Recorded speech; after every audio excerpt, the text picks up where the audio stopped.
Hello, friends and fellow collectors. Flip Young here, checking in once again, and with you, I will be reviewing the older figures from Toybiz line. So today we do have Hercules from Marvel Legends Toybiz, and when I purchased this guy, he was already open, so I'm not even sure if this is what he came with. What I have here on this figure is simply just a basher, and I'm not sure if he has more inclusions coming straight from the box, but I once again I purchased him opened. On his clothing or costume, you would see there's a strapping in here, which is an independent piece, but pretty much that's it for this guy. I decided to, make some retro reviews of these older figures. We'll have a couple more of these reviews just to at least give them a more HD type of review compared to, during its time when it was being sold in the market.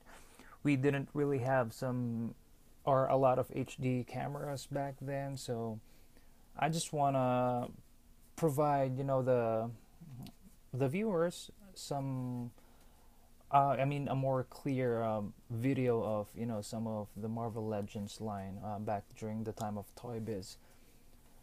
So once again, here comes Hercules, of course, one of the gods of Olympus, son of Zeus. He is half human and half god. So as far as bio, that's all I know. And of course, going back to the figure, he does have decent sculpting and is consistent throughout the figure.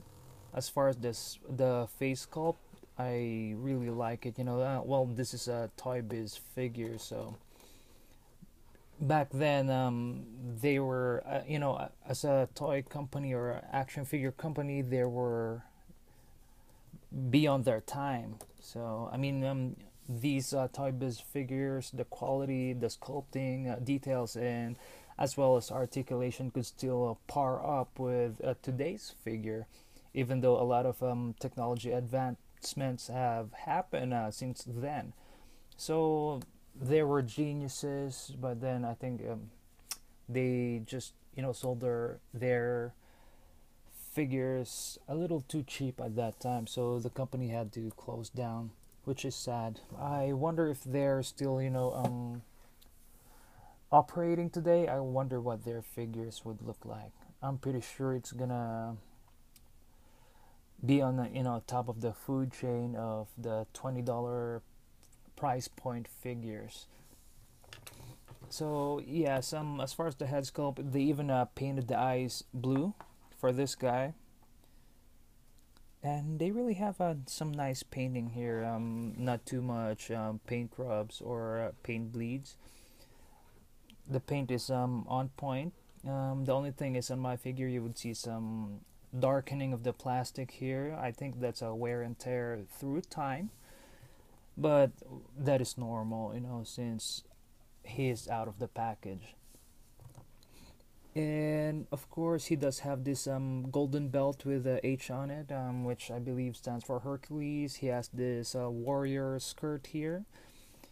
On his legs, you would see some strappings from the gladiator boots that he has, and it has golden buttons going up here to the upper thigh from the lower shin. On his wrist, he has these golden bracelets or wrist guards, whatever you want to call it. So they didn't really, skip out on any detail on this guy, which is surprising, from during that time when he was made. They're pretty consistent with the detail. I think I mentioned that earlier, and just the simple quality of the figure, he feels solid. The weight ratio from compared to the size of the figure, you would feel it's a solid plastic. It's not too heavy because he's not really a huge guy, but he's a bigger as a character compared to the normal Marvel superheroes. He is one of the big guys. So let's go and tackle the articulation. His head moves up that much, which is decent for Hercules, and it does face down that much. So not really facing down enough, but due to the detailing here, I think I'm not really too particular with that. For me, it's okay for him to face down this much. It's not really a huge problem for me. Even though, if I may, I would wish that he could look down further, since he is one of the taller guys in Marvel. As far as the shoulders, it does move out, and the joints of my figure is pretty hard. I am very careful with them because through time, I'm not sure if plastic may crack or brittle, but just be very careful with your older figure, guys. So it does move up this far, and then of course, now where's the joint there? There we go. And the arms move forward and back, and you would hear consistent clicking every time you try to move the figure. I think that's one of the technology back then they used to design to make sure that the figure doesn't get loose. So that's a good addition to the articulation for me. And of course, it does have a bicep swivel and a double jointed elbow, which moves out this far. I think you can still move it some more, but let's see here. Well, I'm not even gonna challenge it. And of course, on the wrist, it does have tilting forward and backward motion, and the wrist does rotate. It has an ab crunch, which looks down this much, so that's a decent range, and the figure does look up or bend up this much. As far as the waist, it does have some waist rotation here, and it comes with the T joint. However, the leg articulation is being hindered by this warrior skirt here, so his legs could move forward that much. Once again, being hindered by this piece of clothing, and it does move back that much. So forward this much and back that much. And let's see, on the upper thigh, he does have some swivel here, double jointed knee, and of course some ankle articulation. The toes does point up and point down. And let's see if he has this side to side tilting. Well, he has side to side tilting, but it's not really too much. So, but that doesn't bother me at all. So pretty much this is Hercules. Let's make a quick 360 view for this guy.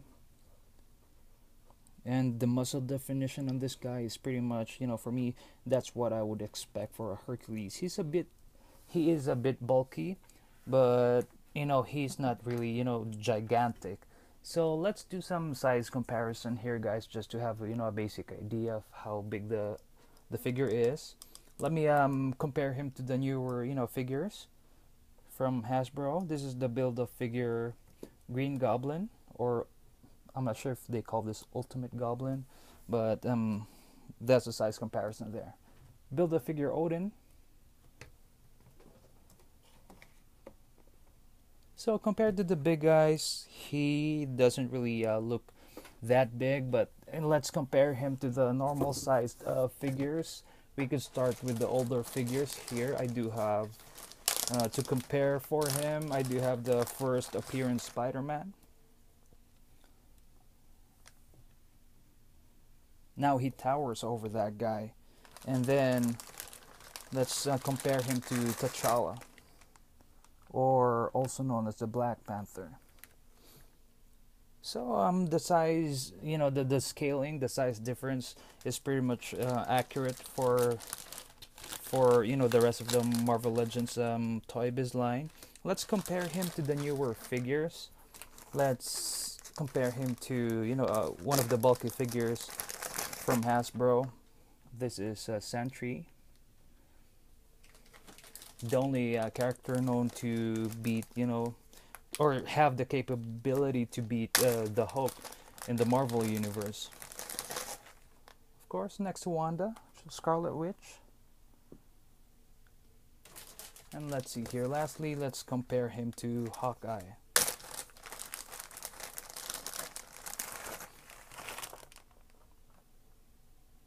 There we go. So yes, he's a decent sized. One of the big guys from Marvel, from the Marvel world. So let me know what you guys think. I'm not sure if I believe he is still currently being sold on the online websites such as eBay. So if you like the figure or like the review, if you think this review is a bit helpful, make the purchase. I would definitely recommend him. However, if they are pricing him at a ridiculous amount of money, I would of course based I would of course base the quality of figure versus the cost that they're charging the figure for.